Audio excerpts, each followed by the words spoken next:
What's up, guys? RV Tech Pro. Since I was out here changing the oil in the old Chevy, I thought I'd finish the Toolbox tour that I never finished, man. I think I stopped with the this drawer right here. So I'll go ahead and finish this thing off, man. So this is my electrical drawer, right? Make sure the camera got a good view. Okay. One's for an LED stoplight for like a truck or something, a little flashing thing. But yeah, just some spare wire, some Romex, some tape. These are really handy. The alligator leads, I have a lot of different styles of these. So like on this one, excuse me, it uses the test leads that have a thread on the tip. That's what these are for. I think that'll be more like your Kleins and whatnot. And then these, and get something to drink. These are more universal because it's just like a pressure thing, and any test lead that you stick in there will do that.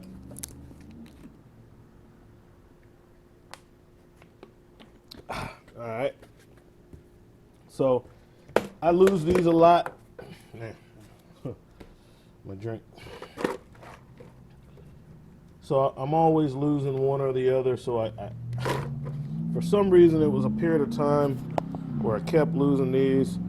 I kept losing the black ones, and I end up with a bunch of extra red ones. So this one is looks like screw type. This one's screw type. This one's universal. Well, that one actually is universal. But anyway, alligator clips.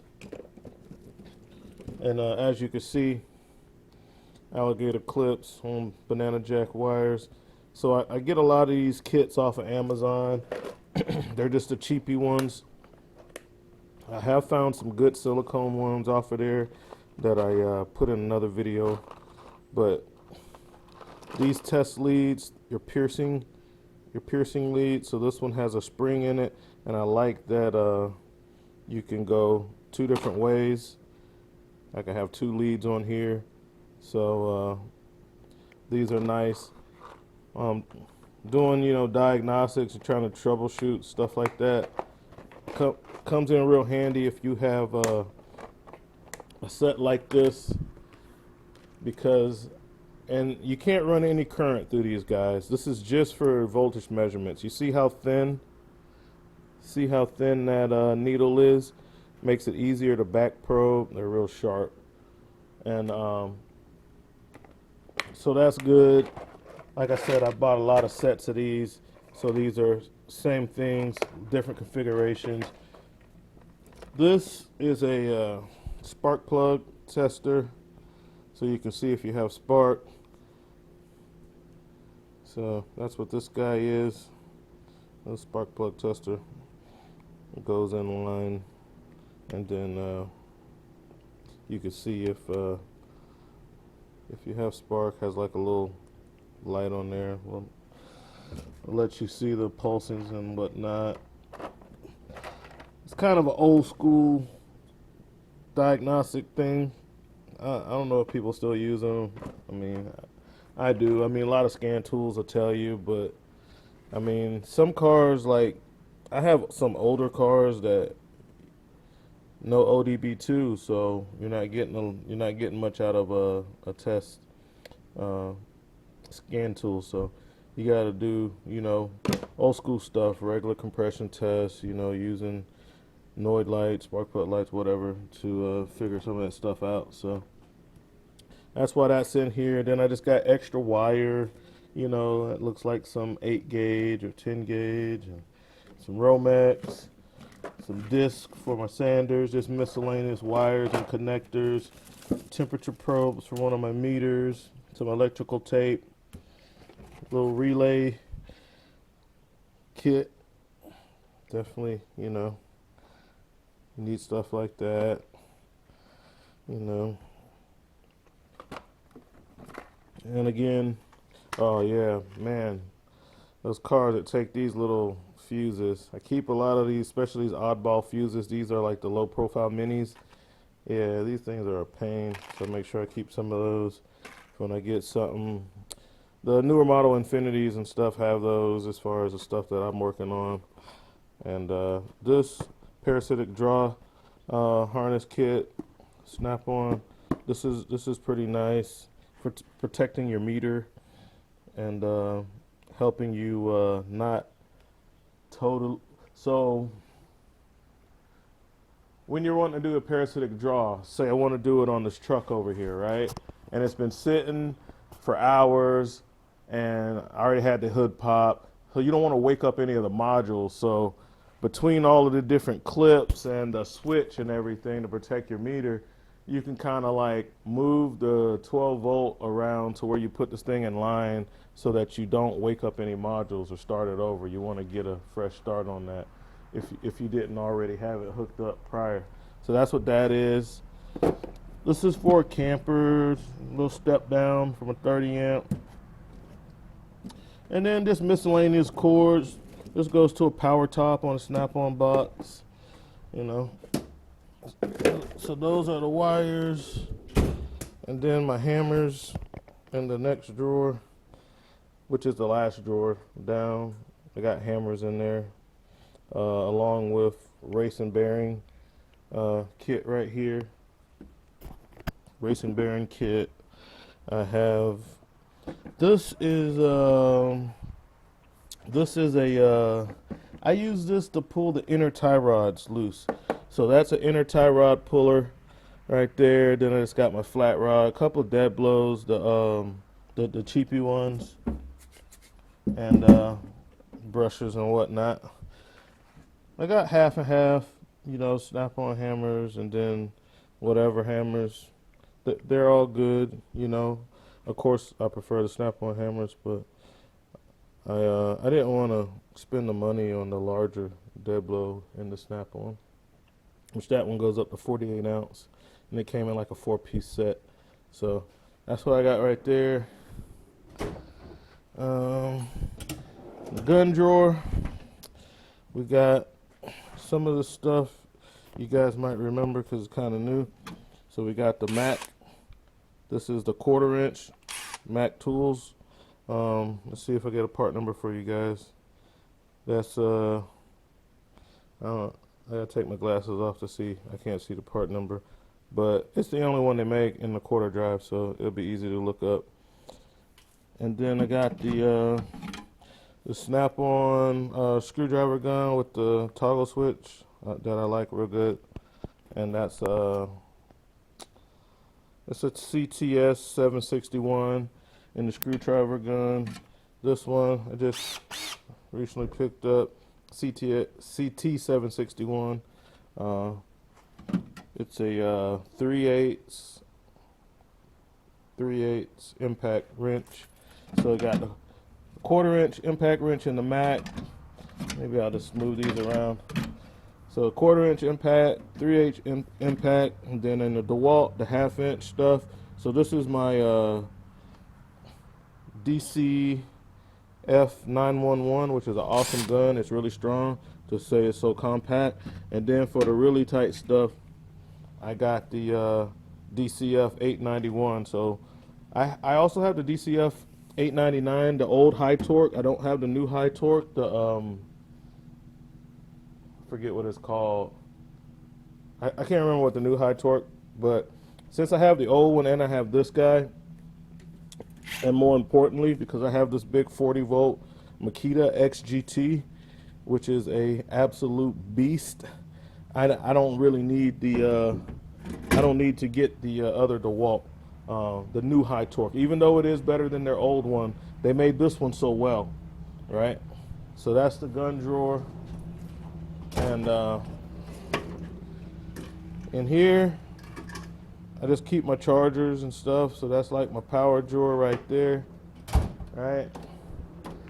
And this was a recent changeover because this drawer used to be like a junk drawer, and then I started getting so much more wrenches that I had to make room for more wrenches. So this is the wrench drawer where I have some stubbies, and this is Icon stuff right here. You know, I rarely use stubbies. It's not like a real big high use item, but I don't have a problem with the Icon wrenches for stuff that I'm not going to use very often, or if it's a really big wrench, right? Now, this is something else that I don't use really often, and I didn't want to spend the coin on the Snap-on truck, or not just yet. Maybe if I get some extra money, I will. The finish doesn't hold up on them, but the wrenches work fine, and they are a long pattern wrench, so they are good in function. It's just the finish just doesn't hold up on them. That was my only gripe on these. The chrome, I guess the chrome is thin or whatever, so it doesn't affect the functionality of the tool. Just if you use them a lot, they're not going to stay looking like this for very long, okay? And this is the culmination of the junk drawer. So all the other bits and pieces and parts are in here. Liquid tape, little wire wheels, got some solder. What kind is this? See, this is a silver bearing. I recently got some lead bearings, some 6040, which is what I prefer, and some flux, some paint pills.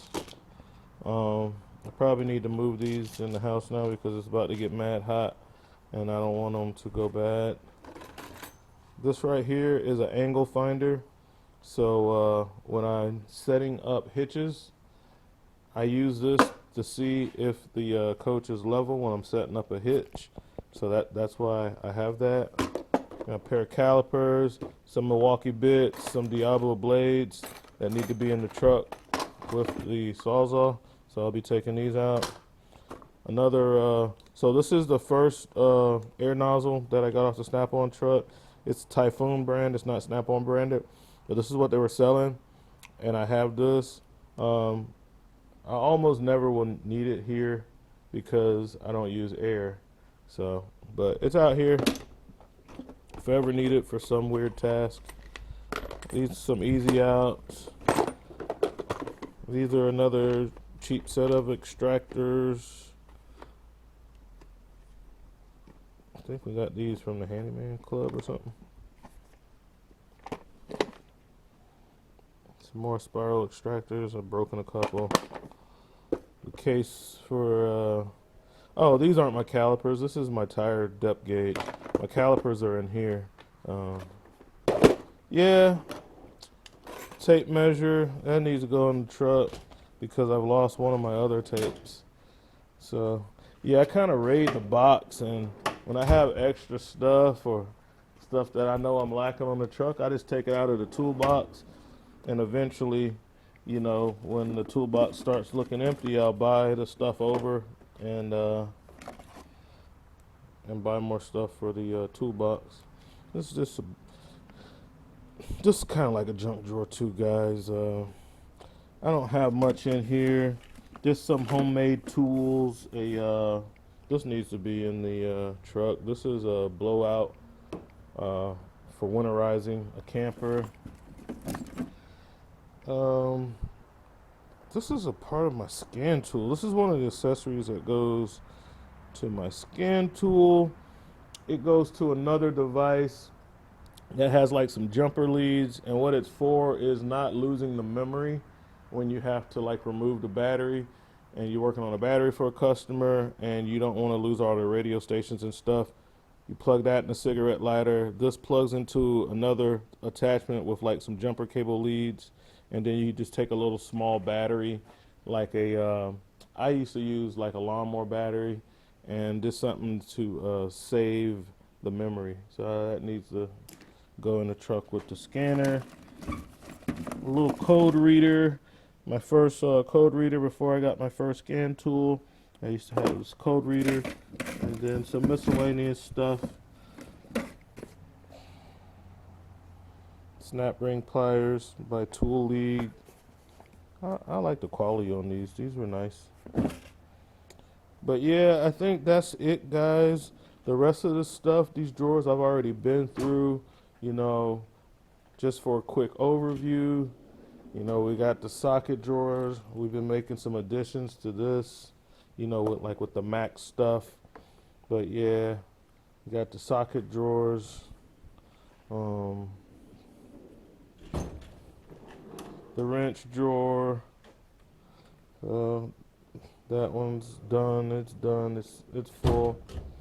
Then we got the ratchets and even like my power stuff, like what's that doing?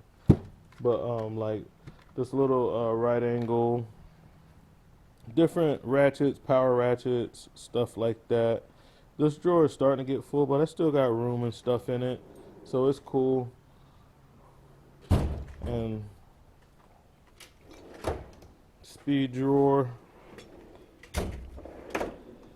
picks and screwdrivers, scrapers, and the one that I started off showing you where I left off on the last video. Alright guys, that's it. That's what we got. My sister pulled up, but since I was making the video I didn't have time to talk to her. But she'll be back. She's going to take the 1500, the 2006 1500 that I've been working on in some other videos for a test drive.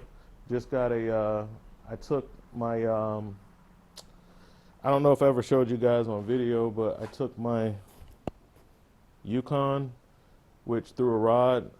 It was a truck that I was fixing up. Well, it was already running. It was a nice truck. It was an SUV. A lot of guys like to jack them up and squat them. But anyway, it threw a rod in the motor. I wasn't going to fix that. I was going to replace the motor, and then I just ended up buying her an Acura, you know. So the transmission was new in that. So I took the transmission out of that and put in the pickup truck because I bought the pickup truck at the same time as the GMC. Guy gave me a good deal, so I just bought the two vehicles at the same time. And but then the pickup truck, it was slipping. The transmission slips around 55.